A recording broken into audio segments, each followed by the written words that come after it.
Assalamualaikum warahmatullahi wabarakatuh.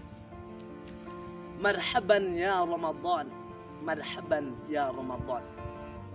Alhamdulillah, puji syukur atas kehadirat Allah Subhanahu wa taala. Pada kesempatan ini kita masih merasakan kenikmatannya bulan suci Ramadan.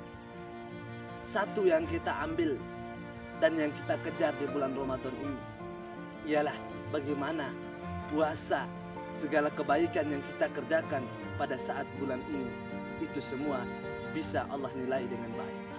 Artinya apa, saudaraku? Jadi hadirnya bulan Ramadan ini, bulan yang penuh dengan kebahagiaan. Mulai dari detiknya, menitnya, jamnya, siangnya, bahkan malamnya, itu semua bernilai ibadah di sisi Allah Subhanahu wa taala. Kalau kita melaksanakannya dengan penuh keikhlasan, mengharap ridho dari Allah Subhanahu wa taala, insya Allah puasa kita akan diterima di sisi Allah Subhanahu wa taala.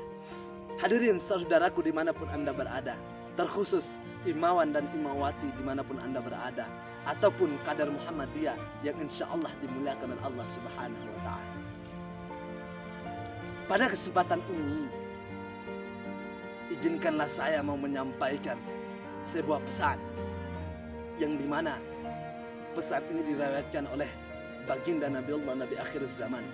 Apa pesan ini? Man shama Ramadhana imana wahtisaban ghufir lahu ma taqaddama min dambi.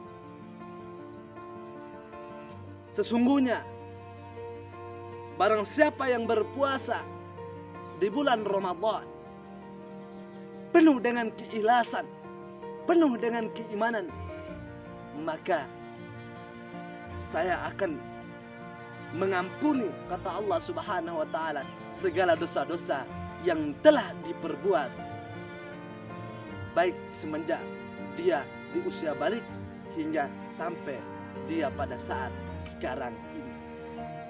Jadi imawan dan imawati yang insya Allah dimuliakan oleh Allah Subhanahu wa taala, kadar IMM dimanapun Anda berada, hadis ini menunjukkan bahwa kita sebagai manusia, hadirnya bulan Ramadan ini, bulan yang dimana Allah menurunkan segala kebaikan, Allah menurunkan segala pensucian, sehingga mulai dari detiknya, mulai dari menitnya, jamnya, harinya, siang, bahkan malamnya, itu penuh dengan seluruh kebaikan. Lalu pertanyaannya, saudaraku, imawan dan imawati, kadar Muhammadiyah dimanapun Anda berada, bagaimana cara atau sikap kita ketika bulan Ramadan hadir di tengah-tengah kita? Pertama, sesuai dengan hadis tadi, mari kita mengevaluasi diri, merenungkan segala dosa dan kemaksiatan kita, bahwa di bulan Ramadan ini kita benar-benar meniatkan bahwa kita benar-benar melaksanakan puasa sesuai dengan ketentuan Rasulullah SAW, agar supaya kita mendapatkan kebaikan baik ke depannya dan senantiasa Allah Subhanahu wa taala memberikan keberkahan dalam hidup kita. Dan satu intinya adalah semoga dengan puasa kita pada saat ini, hadirnya bulan Ramadan ini, akan terhapus segala dosa dan kemaksiatan yang kita perbuat dahulu. Allah Subhanahu wa taala berfirman di dalam Quran surat Al-Baqarah ayat 183. Syahrul Ramadan, ya ayyuhalladzina amanu kutiba alaikumus siyamu kama kutiba alal ladzina min qablikum la'allakum tattaqun. Wahai orang-orang yang beriman, ini tanpa memandang siapapun orang-orang yang beriman, baik kecil ataupun besar, baik muda ataupun tua, baik cantik ataupun tidak cantik, baik ganteng ataupun tidak ganteng, baik tampan ataupun tidak tampan. Ayat ini menunjukkan siapapun orang beriman, maka diwajibkan atas kamu berpuasa sebagaimana diwajibkan atas orang-orang sebelum kamu, agar kamu bertakwa kepada Allah Subhanahu wa taala. Mungkin saudaraku yang menyaksikan video ini, sebelumnya kita tidak bertakwa kepada Allah Subhanahu wa taala, maka hadirnya bulan Ramadan ini itu menunjukkan bahwa ada kualitas keimanan, ketakwaan kita meningkat kepada Allah Subhanahu wa Ta'ala. Sebab apa? Sebab kita ini adalah manusia biasa, manusia yang penuh dengan dosa, manusia yang penuh dengan segala kesalahan, manusia yang penuh dengan kemaksiatan. Untuk itu hadirnya bulan Ramadan ini dan cara sikap kita bagaimana kita melaksanakannya penuh dengan keikhlasan, agar supaya dengan puasa kita menghapus segala dosa-dosa yang telah lalu. Lalu yang kedua, saudaraku imawan dan imawati dimanapun Anda berada, cara pandang yang kedua atau cara sikap yang kedua, tahun ini, Ramadan tahun ini berbeda dengan tahun sebelumnya. Apa yang membuat beda sehingga Ramadan tahun ini begitu beda dengan Ramadan yang lalu? Yang pertama, hadirnya bulan Ramadan ini pada saat hadir pula Allah memberikan ujian kepada makhluknya. Ujian apa itu? Yaitu ujian Allah menurunkan bencana atau ujian kepada umat manusia seluruh dunia, yaitu dengan nama ujian ini adalah COVID-19 atau virus corona.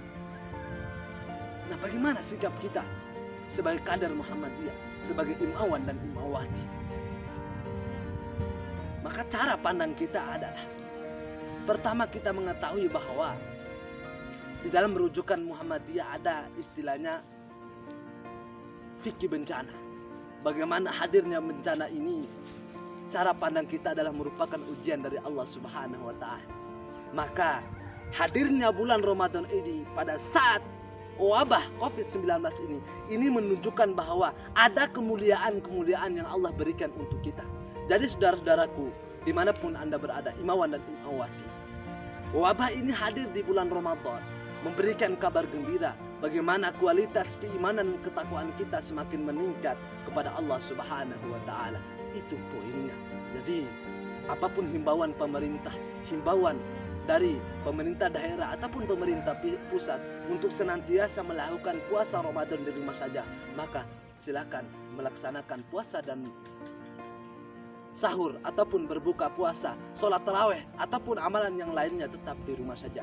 Karena ini merupakan bukan maksud dari segalanya ini adalah untuk meniadakan, akan tetapi ini adalah supaya kita bisa mencegah atau meminimalisir agar supaya penyebaran COVID-19 ini tidak sebar kemana-mana. Oleh karena itu, mari senantiasa kita menjaga diri. Pertama, mari kita menjaga kualitas iman kita. Mari kita menjaga kualitas ketakwaan kita kepada Allah Subhanahu wa Ta'ala.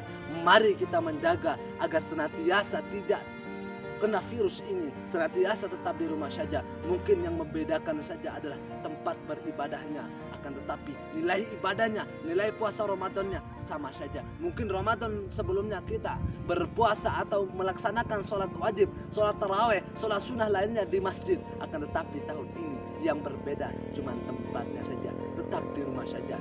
Demikian yang dapat saya sampaikan. Lebih dan kurangnya saya mohon maaf. Billahi taufiq wal hidayah. Wassalamualaikum warahmatullahi wabarakatuh.